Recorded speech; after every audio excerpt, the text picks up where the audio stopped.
prairie stretched endlessly beneath a bruised sky. The kind of quiet that made a man hear ghosts if he stood still too long. Jonas Hale didn't mind. He'd learned to live with silence, same as he'd learned to live with loss.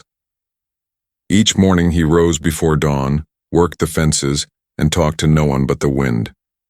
The war had taken pieces of him, but the robbery 2 years back had taken everything else. His brother Eli, shot dead on the road to Carson's Bluff. Folks said the outlaws vanished, leaving no trail but blood and rumor. Jonas didn't chase ghosts anymore. He just built fences higher and let the world forget he existed. That evening, the light bled across the land like a dying fire. The cattle were restless, the creek running low, and a storm brewed behind the hills. Jonas rode out to check the north line when his horse halted, ears twitching. At first, he thought it was driftwood tangled by the bank. Then it moved. A woman. She was sprawled in the mud, face blistered from the sun, dress torn near to rags. Her wrists bore rope burns, and she clutched a scrap of fabric like her life depended on it. Jonas dismounted slowly, hand near his revolver. "Miss, you alive?"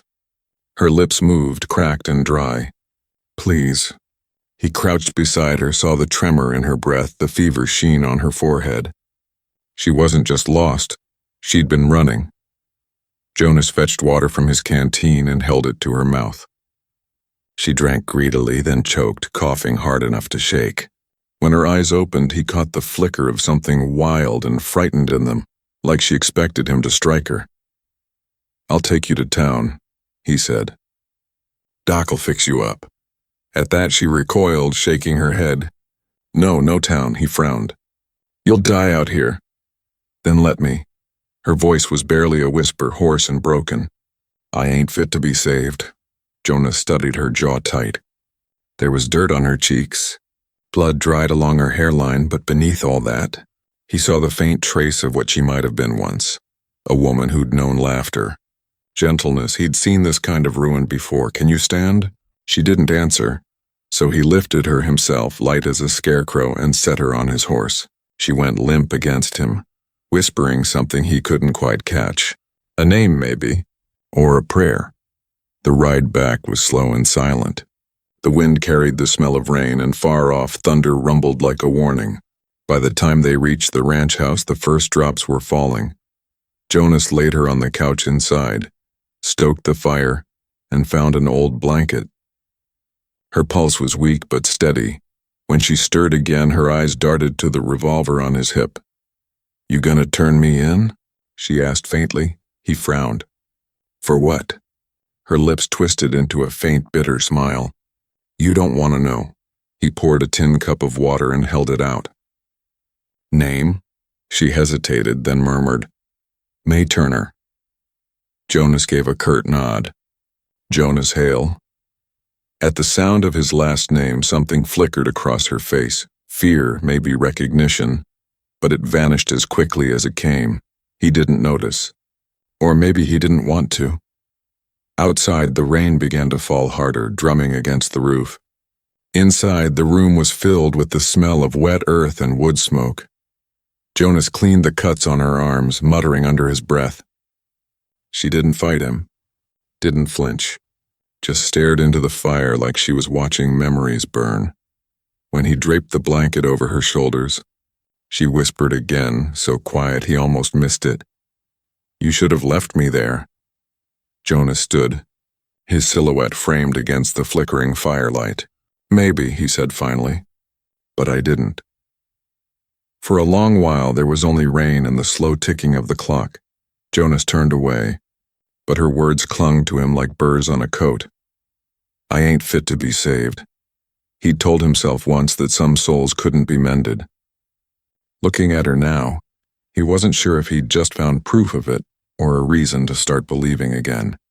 Outside, lightning tore the sky open, and in its brief flash, Jonas saw her face pale and still, like a secret half buried in the mud. He didn't yet know it, but that secret would burn through both their lives before dawn ever looked kind again.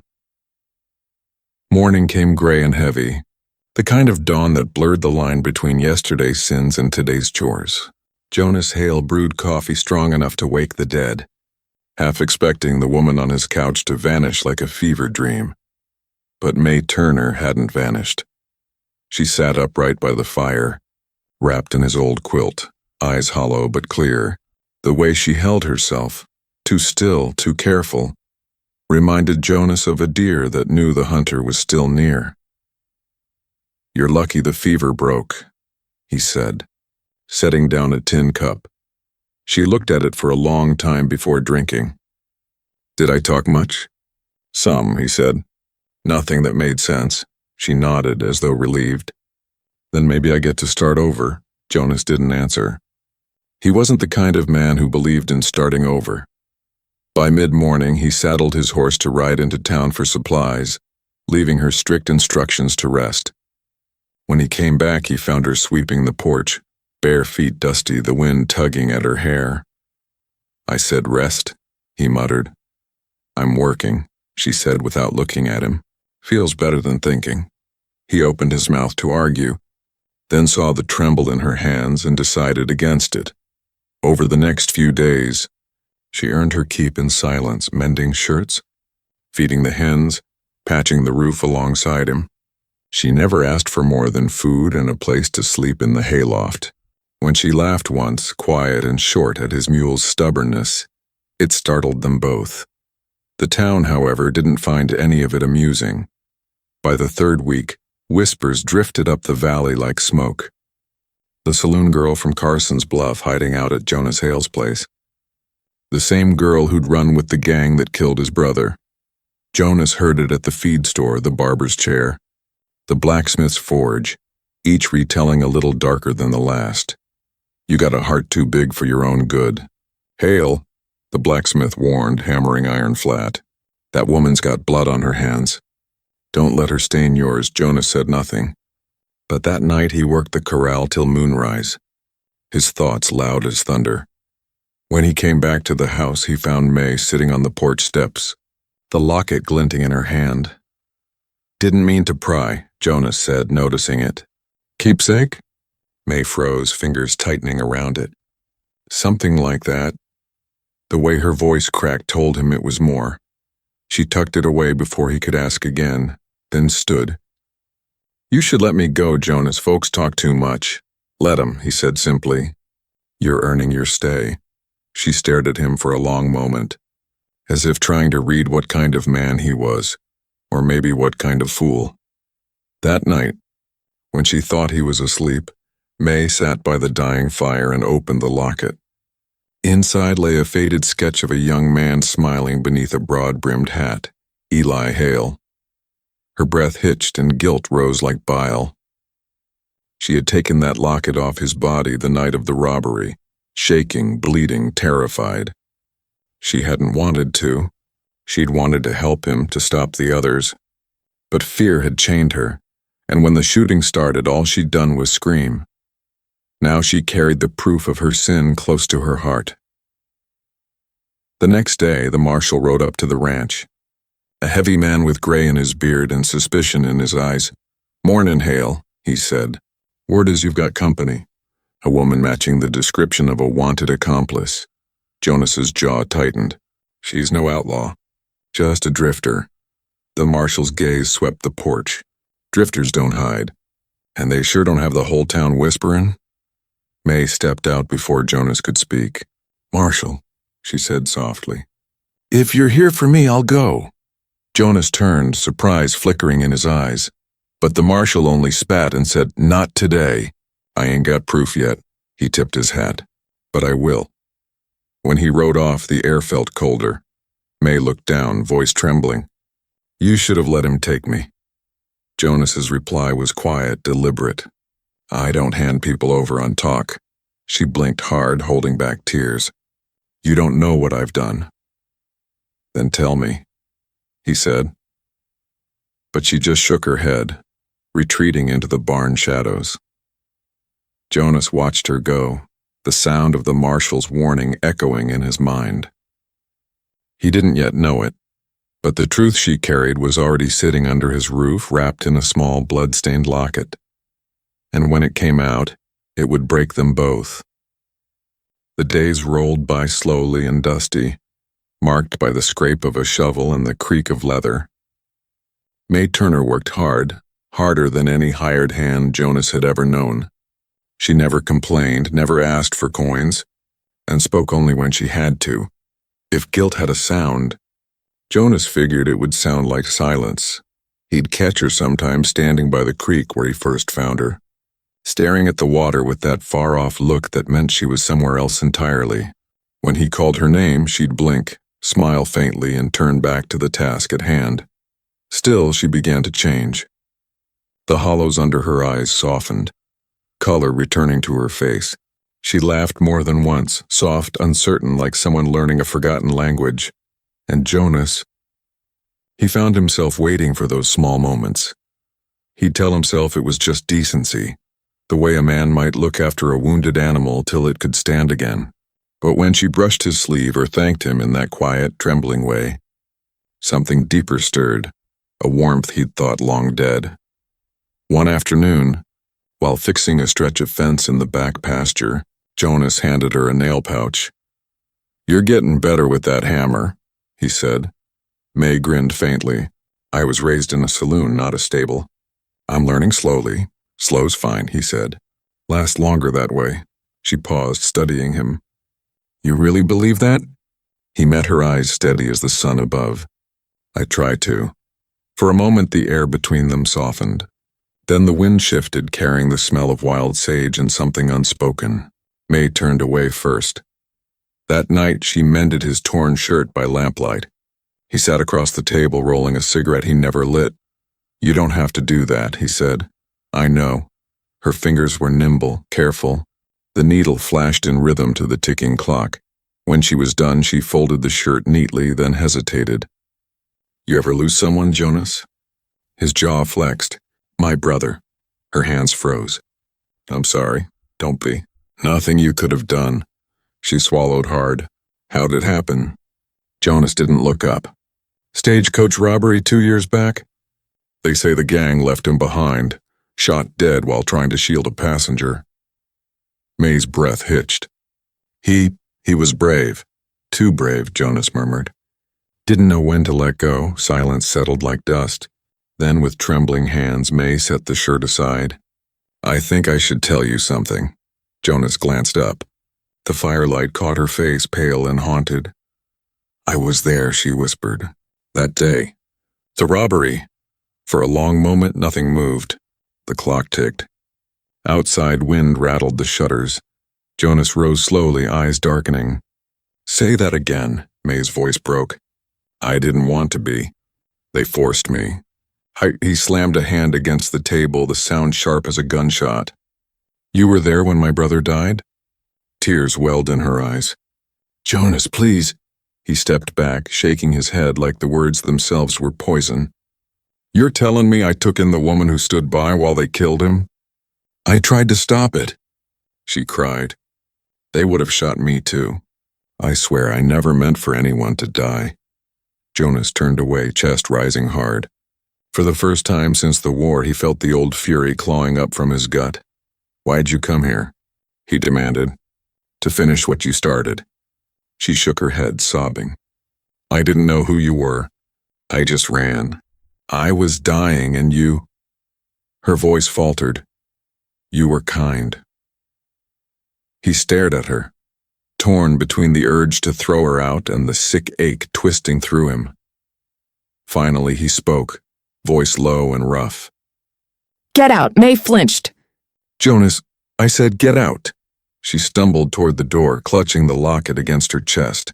At the threshold she turned back, tears streaking through the dirt on her face. "I'm sorry," she whispered, "for all of it." The door closed behind her with a soft click.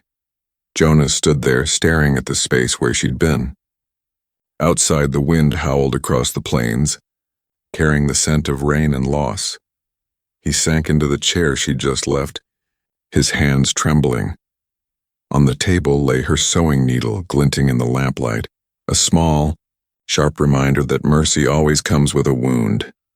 And though anger burned through him, a quieter voice whispered beneath it.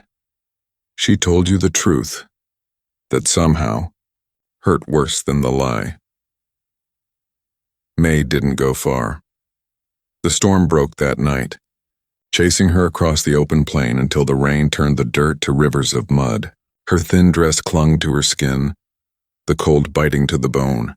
She reached the old line shack by the ridge and huddled inside, shaking, whispering his name once, then biting it back. "You should hate me," she said into the dark, her voice cracking. You should, but hate was too clean for what she carried. Guilt was messier. It had claws. She lit a candle stub and drew the locket from her pocket, opening it to Eli Hale's face. His smile seemed almost kind even now. Her tears streaked the grime down her cheeks. "I'm sorry," she whispered to the man she'd never meant to kill, and to the brother who'd shown her mercy she didn't deserve. Back at the ranch, Jonas didn't sleep. He sat in the dark, bottle half empty, staring into the fire until dawn. His brother's grave was just beyond the barn. He could see the headstone from the window, white against the rain-soaked earth. Eli had been the better one, quicker to laugh, slower to judge. When the robbery took him, Jonas buried more than a brother. He buried his softness, his hope. Now that woman, May, had dug it up just to stab it through again. By morning, the anger had cooled to something heavier, confusion. He saddled his horse and rode out, not sure if he meant to find her or to make sure she was gone. He found her half a mile out, curled under the shelter of that broken shack. When she heard him approach, she tried to stand, but her knees buckled. "May," he said, voice rough. She didn't look at him. "You should have let me die out there the first time." Jonas swung off the horse, rain dripping from his hat brim. "Why'd you tell me?" She laughed once, a hollow, tired sound. "Because I was tired of lying." "Because you were kind, and I didn't deserve it." He looked at her, mud-soaked, trembling, shoulders squared like she was facing a hanging, and for a long moment, he didn't see the woman who'd been part of that robbery. He saw someone else, someone fighting ghosts, same as him. "Tell me what happened," he said finally. She hesitated, then nodded. "I worked at Carson's saloon," she began, voice barely above the rain. "Sang for coins, served drinks, tried to stay out of trouble. Then the Barnes gang came through. Said they needed a woman to ride along so that folks wouldn't suspect nothing. I said no. They said if I didn't, they'd burn the saloon and everyone in it." Her hands shook as she spoke. "They made me hand out the fake whiskey, made me calm the passengers so the driver wouldn't notice the guns. Then the shooting started. I saw your brother fall. He tried to protect a woman and her child." Jonas's throat tightened. "They left him there," she whispered. "I ran after they rode off. Couldn't save him. Couldn't save anyone." He stared at her, torn between fury and grief. The rain soaked through his coat, cold and heavy. Finally, he said, "You had a choice." She met his gaze. "I know, and I chose wrong." The words hung between them, sharp as wire. Jonas turned, staring into the gray horizon. Everything inside him wanted to walk away, to let justice or God or time handle her. But when he looked back, she was swaying on her feet. Hale from cold and exhaustion. He sighed and muttered, "You'll freeze before you pay for anything." Then he took her by the arm and led her back to the horse. The ride home was wordless. When they reached the ranch, he built up the fire and fetched her dry clothes. May sat near the hearth, clutching the blanket close. "Why'd you bring me back?" she asked softly. Jonas leaned against the doorframe, face unreadable. "Don't know. Guess I ain't done being a fool yet." She looked up at him, eyes glistening. "You should hate me." His reply came low and cracked like the sound of old wood breaking. "I can't." For a heartbeat, the air between them shifted, something fragile, human, and unbearable. Then he turned and left the room before she could see the tears forming in his eyes. Outside, the rain eased, and a weak sun cut through the clouds. The world smelled of wet dust and pine, of something clean trying to grow again after ruin. May stared into the fire, whispering his words under her breath, "I can't." For the first time in years, warmth spread through her that had nothing to do with the flames. But deep down, she knew mercy always comes at a cost, and the world wasn't through testing theirs yet. The next few weeks carried a strange quiet. May stayed on, helping around the ranch as if her confession had never happened, though both of them felt the weight of it every time their eyes met. Jonas spoke little, but he didn't send her away. That in itself was mercy, and punishment enough. The townsfolk's gossip grew sharper with every passing day. The marshal came by twice more, sniffing around like a hound after a scent. May could feel the fear tighten around her ribs each time a rider appeared on the horizon. Still, the ranch began to breathe again. She milked the cows at dawn, cooked supper at dusk, and patched every worn sleeve she could find. Jonas worked the fields beside her, silent but steady, a presence she both feared and clung to. Sometimes when she caught him watching her, she'd look away too quickly, afraid of what forgiveness might look like. One afternoon, the peace was shattered. Jonas was mending the corral gate when he heard distant hooves, fast, heavy, wrong. He looked up to see 3 riders cresting the ridge. Dust trailed them like smoke. May stepped out from the barn, pale as chalk. The hammer slipped from her hand. "Jonas," she whispered, "it's them."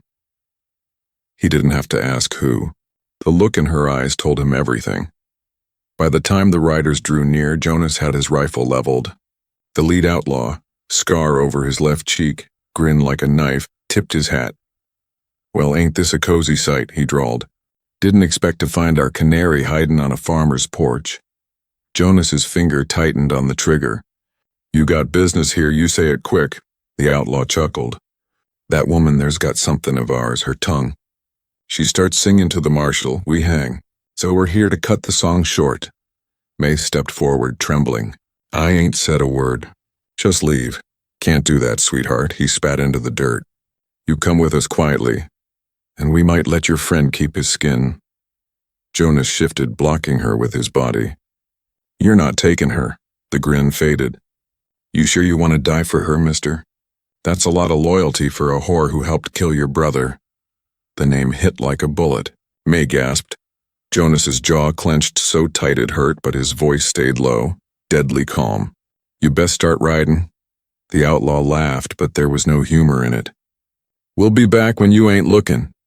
He spat again, jerked his reins, and rode off with the others, leaving dust and dread in their wake. May turned to Jonas, shaking. "You should have let them take me." "Not my way," he said flatly, eyes still on the ridge. And that night he led her to the barn cellar, a cramped, cold space used for storing grain and tools. "You stay here till I say," he told her. "If they come back, I don't want them finding you." Her voice trembled.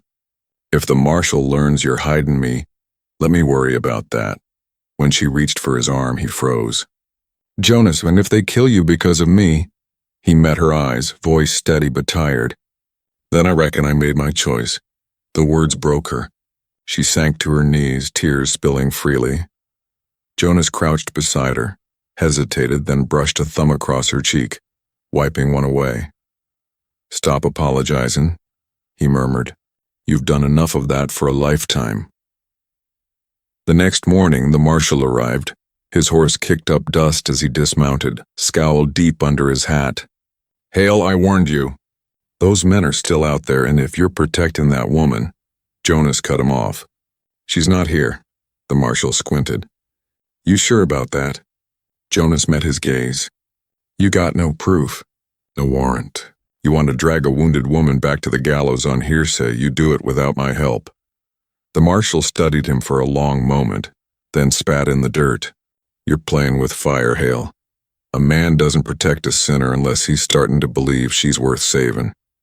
He mounted and rode off, leaving those words like nails hammered into Jonas's chest.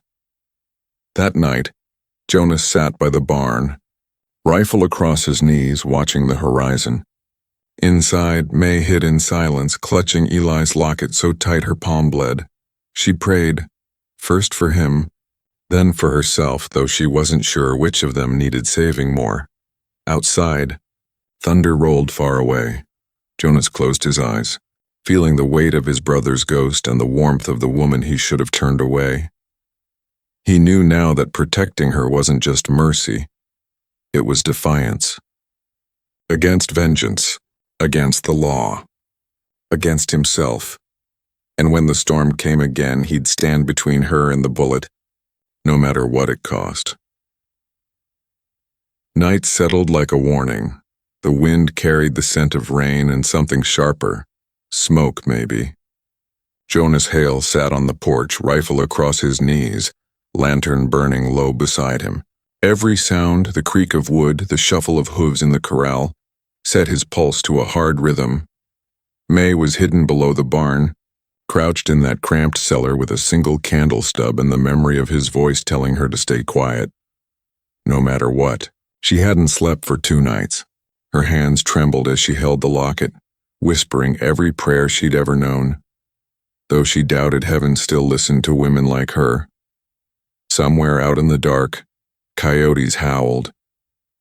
Then silence. Too much silence. Jonas rose, rifle ready. His horse shifted nervously in the paddock.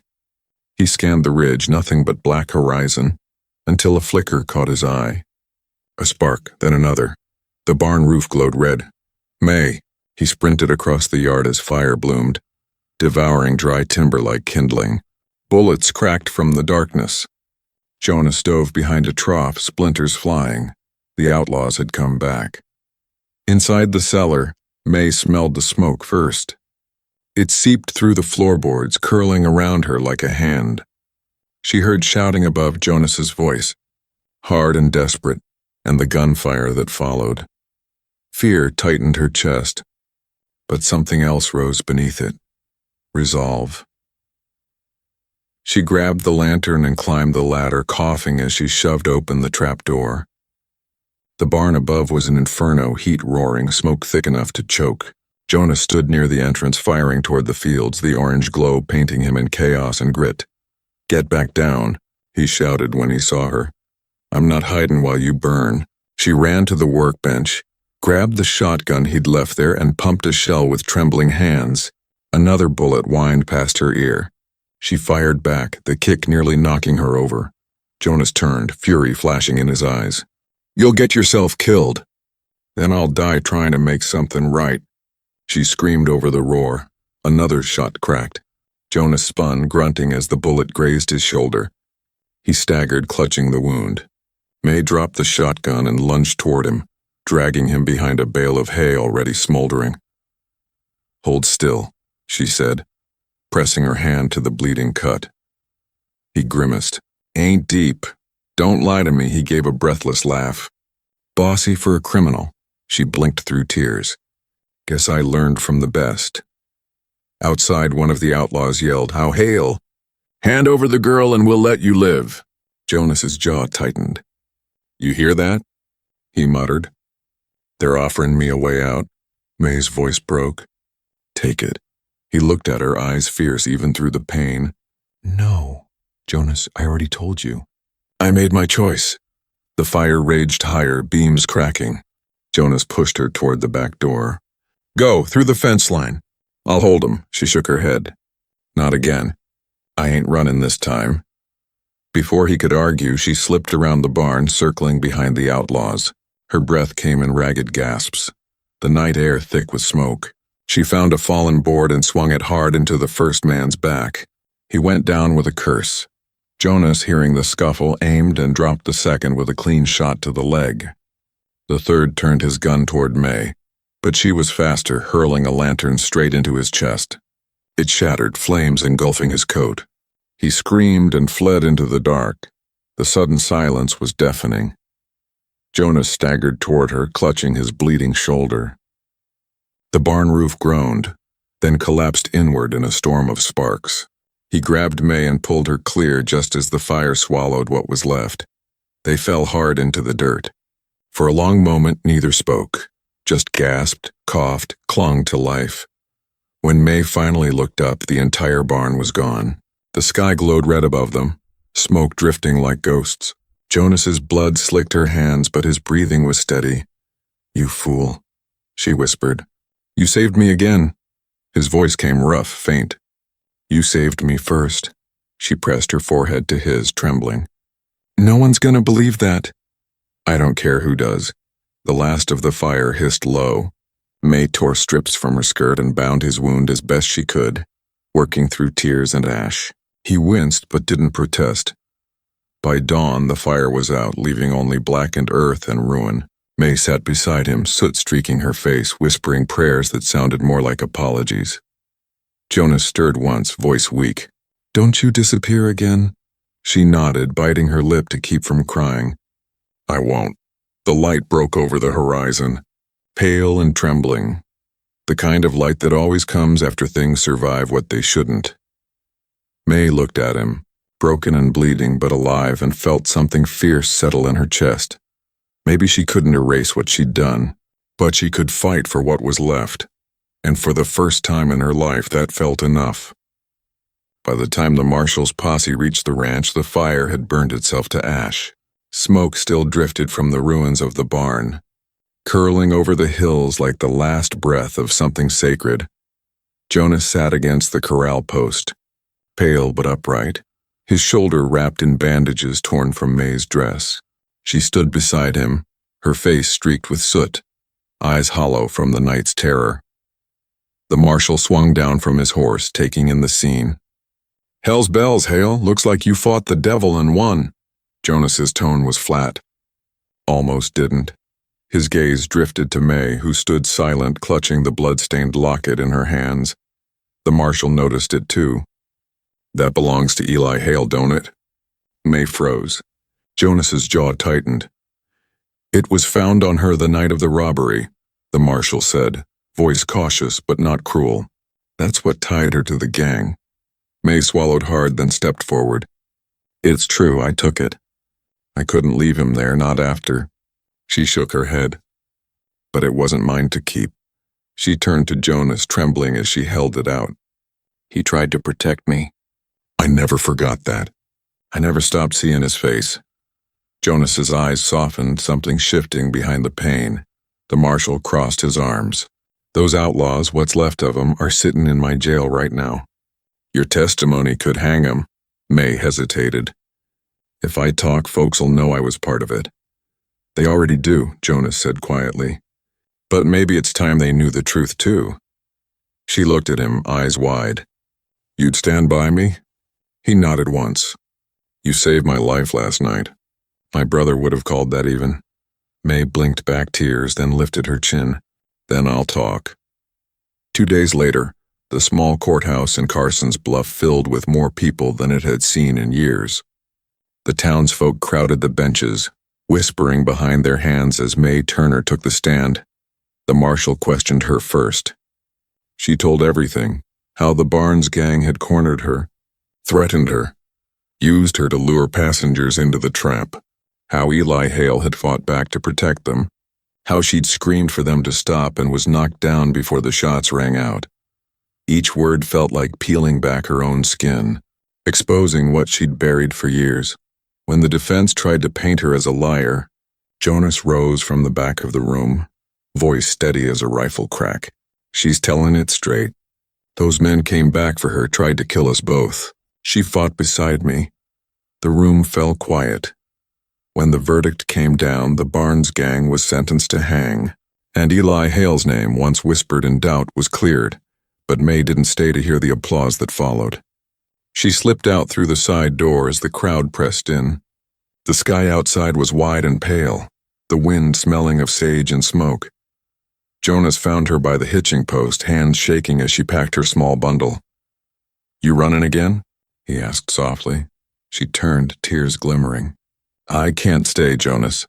Folks'll never see me as anything but what I was. You deserve peace. I'd only remind you of him." Jonas stepped closer, his limp pronounced but steady. "You think leaving erases that? You gave my brother back his honor, May. You gave me mine." Her voice broke. "Then let me go before I ruin it again." He caught her arm, not rough, just enough to stop her. "You already paid, May, don't you see? You've been paying every day since it happened." She looked up at him, searching his eyes. Then what now? He hesitated, then reached into his coat and pulled out the locket she'd returned. It gleamed dully in the morning light. Eli'd want you to keep it, Jonas said. Said once that mercy ain't the same as weakness. I didn't understand him then. He smiled faintly. I do now. May stared at the locket in his palm, then at the man who'd lost everything because of her and still chose compassion. Her voice trembled. I don't know how to start over. Then don't, Jonas said simply. Just start living. For a long moment she stood there, breath catching, the wind tugging at her hair. Then she reached out and took the locket, closing her fingers around it like it was something alive. When she finally spoke, her voice was barely above a whisper. You should hate me. Jonas's reply came quietly but certain, the same as before, only now steadier, truer. I can't. The words broke her completely. She fell against him, sobbing into his shoulder, and he held her like a man holding both past and future in the same embrace. For the first time since his brother's death, Jonas Hale felt the weight lift, grief giving way to something gentler, something almost holy. And though the town would still talk, the land around them was silent, the kind of silence that means healing has finally begun. Morning broke soft and gold over the blackened skeleton of the barn. Smoke had long drifted away, leaving only the faint scent of char and damp earth. For the first time in months, the valley felt still, not hollow, not haunted, but waiting. May Turner stood by the fence line, sleeves rolled up, hair tied with a strip of faded cloth. The sun caught the dust on her skin, turning it into a shimmer of quiet labor. She swung a hammer in rhythm beside Jonas, the thud of nails steady, certain. A new barn frame was rising, rough beams and promise. Jonas paused to wipe sweat from his brow. His shoulder still bore the scar from the gunshot, but he moved stronger now, steadier. May handed him another plank, their fingers brushing for a heartbeat longer than needed. Neither spoke of it, though both felt the weight and grace of that small contact. The ranch dog barked somewhere near the creek, chasing off a jackrabbit. Beyond that, only the wind carried sound through the cottonwoods. Across the gravesite hill, where Eli Hale's marker gleamed pale in the morning light. Jonas's eyes drifted there often, but today his gaze lingered not with grief, only gratitude. After a while, May set down the hammer and walked toward the small patch of wildflowers she'd planted near the corral, a riot of yellow and purple against the ash. She knelt, brushing dirt from her hands, smiling faintly at how the roots were taking hold. Jonas came up behind her, boots soft in the grass. Didn't think flowers could grow in this soil? May glanced up, smirking just a little. Guess it just needed a stubborn hand. He chuckled low. You got that in spades. The air between them settled into a gentle calm. For months it had been filled with silence, heavy, uncertain. Now it carried a quiet ease, like two people learning how to breathe again. Jonas looked down at her, sunlight cutting across his weathered face. Marshall came by this morning, he said. Said they're talking about rebuilding Carson's Bluff stage line. They want me to help oversee it. May's brows rose. You'll take it? He nodded. Think I might. Feels right to build something again.